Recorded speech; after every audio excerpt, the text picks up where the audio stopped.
तड़के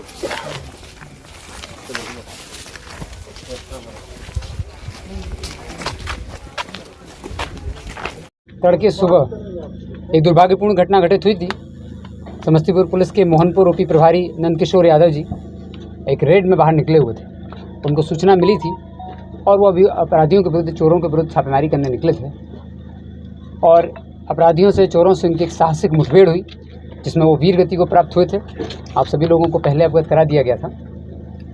उनकी वीर गति के पश्चात तुरंत इसमें FIR दर्ज की गई और जो भी हम लोगों का राजकीय सम्मान के साथ आगे कार्यक्रम होना था वो किया गया और फिर FIR दर्ज कर करके इस घटना का खुलासा और इसके लिए 3 टीम बनाई गई थी। 3 SIT गठित की गई थी, SDPO दलसिंह सराय, SDPO सदर, SDPO पटोरी के नेतृत्व में और एक बेनिफिट्स के लिए DSP हेडक्वार्टर के नेतृत्व में 3 टीम हम लोगों ने बनाई थी, जो कि इस पूरे घटनाक्रम का उद्भेदन और परिवार को जो त्वरित न्याय, त्वरित बेनिफिट मिल रहे हैं उसके लिए कार्य कर रही थी और इस पूरे गैंग को हम लोगों को समझना था।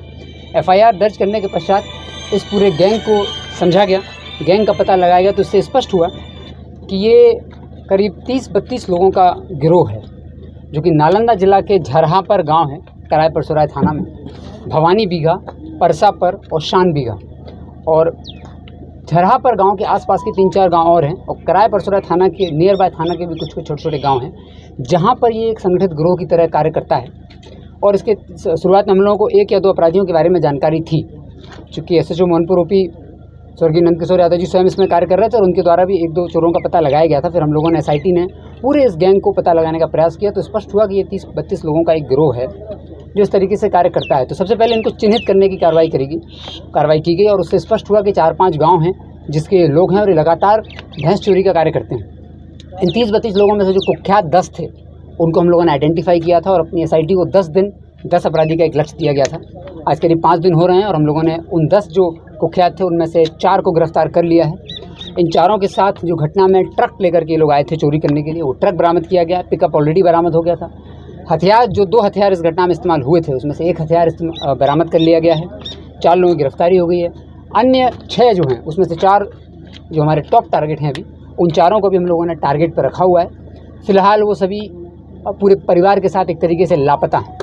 हमारी कुछ गोपनीय और खुफिया टीमें निकली हुई हैं जो कि न सिर्फ राज्य बल्कि देश के अन्य भागों में भी निकली हुई हैं, लगातार इन अपराधियों का पीछा कर रही हैं और हमारे SIT का ये जो लक्ष्य है कि शीघ्र ही उन चारों को जहां पर वो हैं वहीं पहुंच करके कार्रवाई की जाएगी। और फिलहाल जो 4 लोग पकड़े गए हैं ये हमारे टॉप 10 में थे इस पूरे गिरोह के। इन लोगों को पकड़ा गया है, इनको FIR करके जेल भेजा जा रहा है। इन लोगों से पूछताछ हुई, पूरे घटनाक्रम को हम लोगों ने समझने का प्रयास किया तो इससे स्पष्ट हुआ कि ये लोग घूम फिर करके लगातार ये पूरे जो गांव हैं, इस गांव में बड़ी संख्या में चोर हैं। जो नाम मैंने आपको बताया, इन सभी गांवों में बड़ी संख्या में चोरों की आबादी है और ये भैंस चोरी का ही ये लोग कार्य करते हैं। संगठित गिरोह है। इन लोगों का जो मॉडस है काम करने का, ये लोग अपने साथ 1 ट्रक, 2 स्कॉर्पियो रखते हैं, 2 पिकअप रखते हैं और कुछ बोलेरो रखते हैं।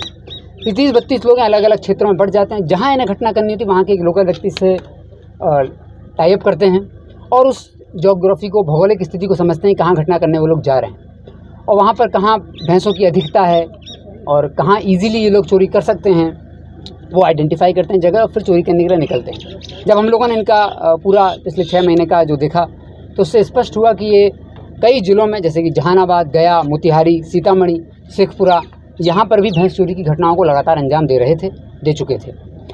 9 तारीख को ये लोग पहली बार समस्तीपुर आए थे। इन्होंने मोदीनगर थाना क्षेत्र का एक व्यक्ति है, लोकल लाइनर है, उससे इन्होंने संपर्क किया था। वो इनके गैंग में ही बहुत पहले शामिल हो चुका है, वो भी नालंदा में शिफ्ट हो गया है, लेकिन उससे इन लोगों ने संपर्क किया।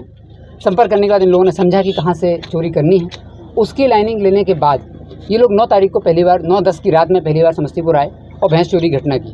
फिर 10-11 को फिर ये गैंग आया, फिर घटना की। 11-12 को भी आया था, फिर घटना की और उसके बाद 14-15 की रात में आया था। तो जिस दिन घटना हुई उसके पहले 3 दिन तक लगातार इन लोगों ने चोरी की थी।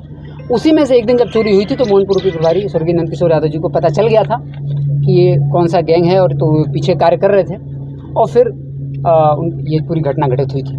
जब इन लोगों से हम लोगों ने और पूछा तो स्पष्ट हुआ कि ये लोग साथ में अपनी जो पूरा 32 लोगों का गिरोह है तो 3-4 तरह की गाड़ियाँ लेके चलते हैं। करीब घटना जिस दिन इन्हें करनी होती है तो शाम के 8 बजे के आसपास ही उस जगह पहुँच जाते हैं। ट्रक को किसी रेत के बालू के टीले के आसपास पार्क कर देते हैं जहाँ लोगों को चोरी करनी होती है और वहाँ फिर ये लोग निकल जाते हैं। इनका जो रेकी का गिरोह है जो इनको रेकी करता है वो स्कॉर्पियो से पहले आ जाता है और वो स्कॉर्पियो बोलेरो से पूरे क्षेत्र में घूम लेते हैं और रेकी कर लेते हैं कहाँ इन लोगों को करना है।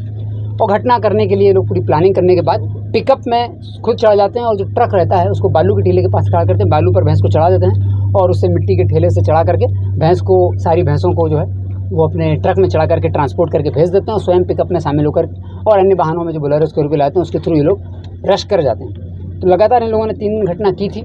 उस रात के बारे में और उसके पहले के बारे में इनसे पूछताछ तो स्पष्ट हुआ कि ये लोग जब आए थे तो इन लोगों ने 9, 10, 10, 11, 11, 12 की रात में घटना की।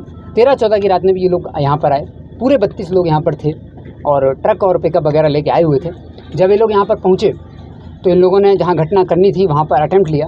रात में वहाँ पर कुछ गाँव के लोग, चूँकि ये लोग जब भी घटना करते हैं तो इन लोगों का जो उद्देश्य रहता है भैंस को चोरी करना रहता है और चोरी करने के पश्चात भैंस को ठिकाने लगाते हैं। तो ये चूँकि ग्रामीण क्षेत्रों में करते हैं, खास करके दियरा क्षेत्रों में ही ये जाते हैं, तो वहाँ पर ग्रामीण लोगों के जग जाने से कुछ दुर्घटना की संभावना इन लोगों को रहती है। इसलिए अपने साथ, इनके साथ कुल जो पूरा 32 लोगों का गैंग है जो यहाँ पर आया था उसमें से 4 लोग जो है वो हथियार लेके चलते हैं और इन लोगों का काम होता है कि पूरे गैंग को, अगर पब्लिक जाग गई तो सुरक्षित स्कॉट करके निकालना और अगर पब्लिक जाग गई है, लोग ग्रामीण लोग जग गए हैं तो हवाई फायरिंग करते हुए लोगों को ले जाना। जिस दिन ये घटना हुई उस दिन भी यही हुआ था। गाँव के लोग कुछ जाग गए थे उजियारपुर थाना क्षेत्र में और वहाँ पर इन लोगों के द्वारा हवाई फायरिंग करके वहाँ से निकला गया। SHO को सूचना मिली थी और जब SHO मोहनपुर OP के स्वर्गीय नंदकिशोर यादव जी लगातार पीछे इन लोग कर रहे थे, वो घटनास्थल पर जब इनको सूचना मिली तो वो आए यहाँ पर और जो इन लोगों से पूछताछ हुई, जो यहाँ पर घटनास्थल पे हम लोग इनसे पूछताछ किए हैं, उससे स्पष्ट हुआ कि SHO मोहनपुर OP ने जो चोर थे, चोरों के गिरोह का, उसकी संख्या का आकलन उन्होंने ठीक से नहीं कर पाया था। उनको लगा कि कम संख्या में चोर हैं और जब घटनास्थल पर वो आ गए, ज़्यादा संख्या में चोर थे, तो इनके द्वारा 2 चोरों को बहुत ही साहसिक तरीके से अपनी पकड़ में ले लिया गया था। इन लोगों के द्वारा बहुत छुड़ाने का प्रयास किया गया, लेकिन फिर भी जब वो चोरों को नहीं छोड़ रहे थे तब इनके द्वारा, चोरों के द्वारा फायरिंग की गई और हवाई फायरिंग भी की गई थी। जो एक खोखा भी हम लोगों को बरामद हुआ था। हवाई फायरिंग के माध्यम से डराने का भी प्रयास हुआ, फिर भी इन्होंने नहीं छोड़ा। तब जाकर इन्होंने वो हथियार फायर किया था जो सिर में गोली लगी थी, जिससे उनकी डेथ हो गई।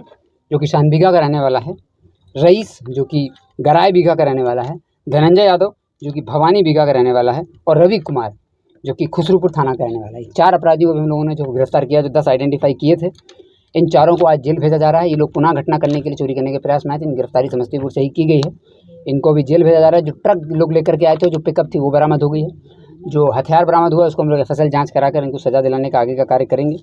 साथ ही इसके अतिरिक्त हम लोग जो एक SIT बनी थी, जो परिवार को तरह तरह के लाभ हम लोगों को जो सरकार की तरफ से जो सुविधाएं उपलब्ध होती हैं ऐसी दुर्भाग्यपूर्ण घटना घटित होने के बाद, उसके लिए एक टीम बनाई गई थी। उसने सभी कागजी कार्रवाई कर ली है और अगले 7 दिनों के अंदर ये इंश्योर किया जाएगा कि जो हमारे वीरगति प्राप्त नंदकिशोर यादव जी हैं उनको परोपकारी कोष शहीद सम्मान का लाभ मिलना है। अनुग्रह अनुदान 10 लाख का सरकार की तरफ से दिया जाता है, वो मिलना है। NPS से इनको लाभ मिलना है। विशेष पारिवारिक पेंशन जो है मृतक कर्मी के सेवानिवृत्त अवधि तक हम लोग देते हैं, वो मिलेगी।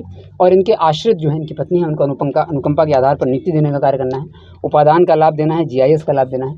तो इनके जितने भी पेंशनरी बेनिफिट्स होते हैं उस सब के लिए भी हम लोगों ने कागजी वर्क अभी तैयार कर लिया है। 1 हफ्ते के अंदर लक्ष्य रखा है कि इनको ये सारा उपलब्ध करा जाए।